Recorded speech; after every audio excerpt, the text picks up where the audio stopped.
మంజుల, మా ఆయన మారిపోయాడే మంజుల. ఏదైనా జాతరకి వెళ్ళారా?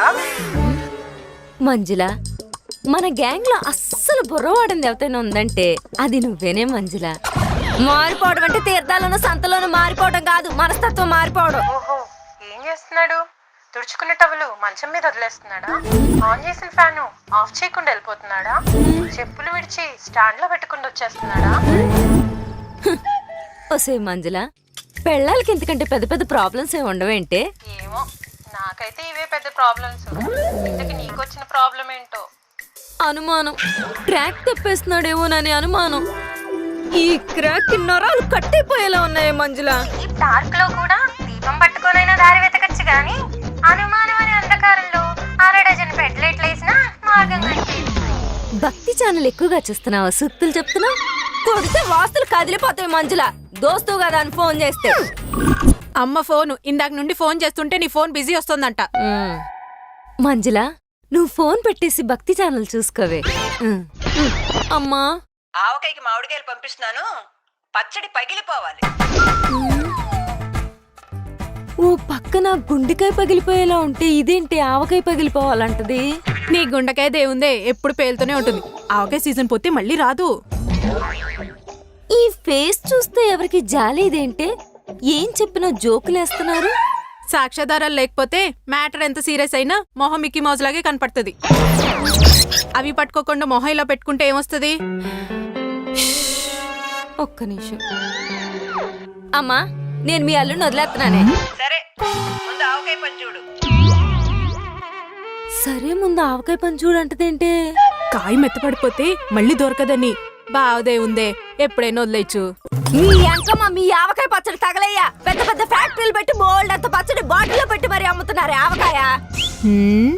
పప్పులోను పెరుగులోను కలుపుకునే పచ్చడి గురించి ఆలోచిస్తున్నారు గాని ఇక్కడ జీవితం తొక్కు పచ్చడి అయిపోతుంటే పట్టించుకోరండి తిక్కమహాలారా. మరి ఏం చేయమంటావు? మన అమ్మ నాన్నలతో సహా ఓట్ బ్యాంక్ అంతా అడ్డైపోయి ఉంది. నువ్వేమో ఇండిపెండెంట్ క్యాండిడేట్ లో ఇదిలమ్మట తిరిగితే డిపాజిట్లు కూడా రావు. బావేమో ఓటేయడానికి వెళ్ళి వారం అయింది. వీల్ చైర్ లో ఓటేయడానికి వెళ్ళిన వృద్ధులు కూడా తిరిగి వచ్చారు కానీ ఈ పెద్ద మనిషి మాత్రం పత్తాలేడు. ఫోన్ చేస్తుంటే స్విచ్ ఆఫ్ వస్తుంది. అప్పుడు ఏం చేయాలి? ఆవకాయ పెట్టుకోవాలి. దేవుడా, పిలిచావా? వచ్చావా? ఎస్. ఓటేసావా? ఎస్. పోలింగ్ ఎప్పుడైంది? మొన్న 13వ తారీఖున అయింది. రిటర్నింగ్ ఎందుకు లేట్ అయింది? హైవే అంతా ట్రాఫిక్ జామ్ అయింది. ఫోన్ స్విచ్ ఆఫ్ అయింది. అవుద్ది, ఛార్జింగ్ అయిపోతే ఫోన్ స్విచ్ ఆఫ్ అవుద్ది. Silly question. ఛార్జింగ్ లేకపోతే ఫోన్ స్విచ్ ఆఫ్ అవుద్దని మాకు తెల్లా? నిన్న తెల్లవారుజామున తయారయ్యావు కారేసుకొని.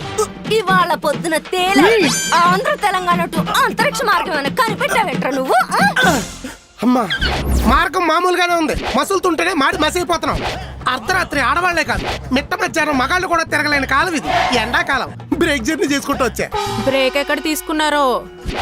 కాలాగా చేసుకున్నావంటే క్రాకర్స్ కాల్చి నోట్లో పెడతాను, మధ్యలోకి రా.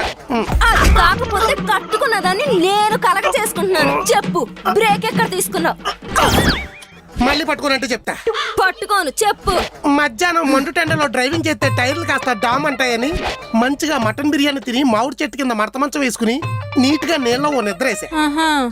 లేచి చూస్తే నీడ కాస్త చీకటి అయింది. వాచీలో టైం 9 అయింది. అయ్యో, అప్పుడు డ్రైవింగ్ స్టార్ట్ చేద్దామంటే ఊళ్ళో ఫ్రెండ్స్ వద్దన్నారు. మీకెక్కడ పడితే అక్కడ ఉంటారు ఫ్రెండ్స్. నువ్వు అనుకున్న ఫ్రెండ్స్ వేరు, నా ఫ్రెండ్స్ వేరు. ఎక్కడ ఆగిను? ఊర్లోనే ఆగిపోయారు. నైట్ నాటుకోడి పులుసులో గారెలు ముంచుకుని పట్టు మంచం వేసుకుని పూల తోట కింద పడకైతే కళ్ళు తెచ్చి చూసేసరికి తెల్లారిందంటావు. కరెక్ట్. పొద్దున్నే పలహారంలోకి పెసరట్లు కూడా తిని మళ్ళీ ప్రయాణం స్టార్ట్ చేయకపోయారా? పెసరట్లు తింటే మళ్ళీ పడకేసేస్తాను. అప్పుడు మళ్ళీ మంచం పట్టుకుని. ఆపరా బాబు నీ మంచం కోలా. నువ్వు ఓటేయడానికి వెళ్ళావా, ఊళ్ళని తిరిగి పడకేయడానికి వెళ్ళావా? అది కాదురా. ఇడు చాలా తెలివిగా ఏం జరిగిందో చెప్తున్నాడు గానీ ఎక్కడ జరిగిందో చెప్పట్లేదు. చెప్పు, మడత మంచం వేసిన మామిడి తోట ఎక్కడా? పట్టు మంచం వేసిన పూల తోట ఎక్కడా? ఊర్లో. ఊర్లో అంటే ఏ ఊర్లో? ఆ ఊరికో పేరు లేదా? నేను ఓటేయడానికి ఏ ఊరు వెళ్ళాను? మీ ఊరు. ఆ ఊరికో పేరు లేదా? మండపేట. దారిలో వచ్చేటప్పుడు నాకు తెలిసిన ఊరేముంది? 100 ఊర్లు ఉన్నాయి, ఎవరికి తెలుసు?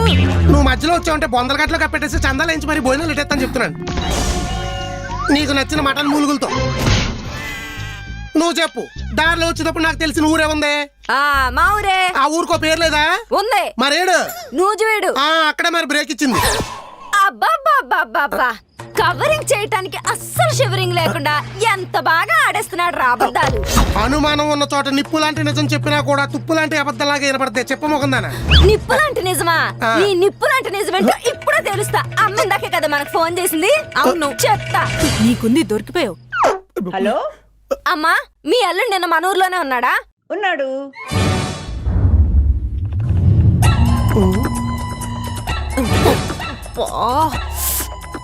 మరిందాక ఫోన్ చేసినప్పుడు చెప్పలేదు.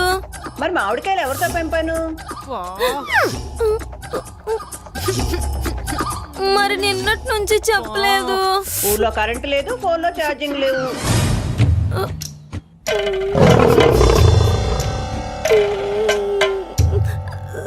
సరే చెల్లి, అక్క, మనమ్మ కూడా సేమ్ మళ్ళాగే ఏది పూర్తిగా చెప్పదు, ఏది పూర్తిగా వినదు. అవునక్క. మామిడి తోటలు పూల తోటలు కూడా మనూళ్ళోవే. అవునక్క. నువ్వెళ్ళి మామిడికాయలు పట్రా, మనం ఆవకాయ పెట్టేద్దాం. వదలట్లేదక్క. వదిలేయచ్చు కదా.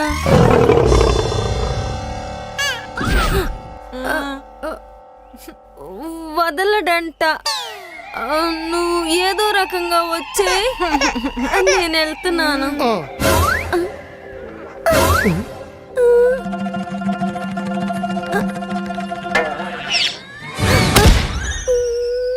చెల్లి, నిన్ను కూడా పట్టుకున్నాడా?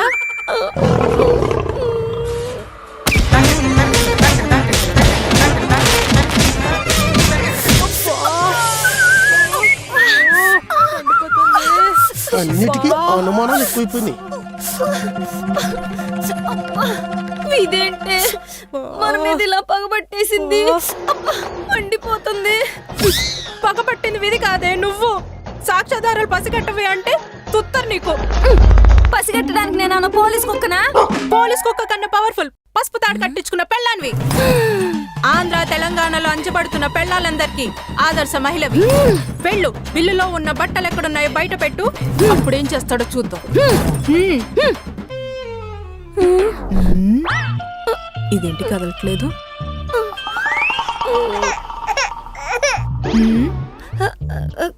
కాన్ఫిడెన్స్ సరిపోవట్లేదే. ఇంకో 4 డైలాగులు ఇయ్యొచ్చుగా. రాజ్ కుమారి అంటే పచ్చి నెత్తురు తాగే రక్త పిశాచి. రాజ్ కుమారి అంటే ఆ సీనుగాడికి కూడా సవటలు పట్టించే సైతాన్. రాజ్ కుమారి అంటే కొరివి దయ్యాలు కూడా. కనెక్ట్ అయిపోయాను. ఇదే ఊపులో వెళ్ళి బాండొక ఊపు బంధం. పద, సాక్ష్యాధారాల సర్చింగ్ కార్ నుంచి మొదలెడదాం. ఎంత పర్ఫార్మెన్స్ చేశాడు. ఉతికిచ్చేసుకోకుండా చాలు.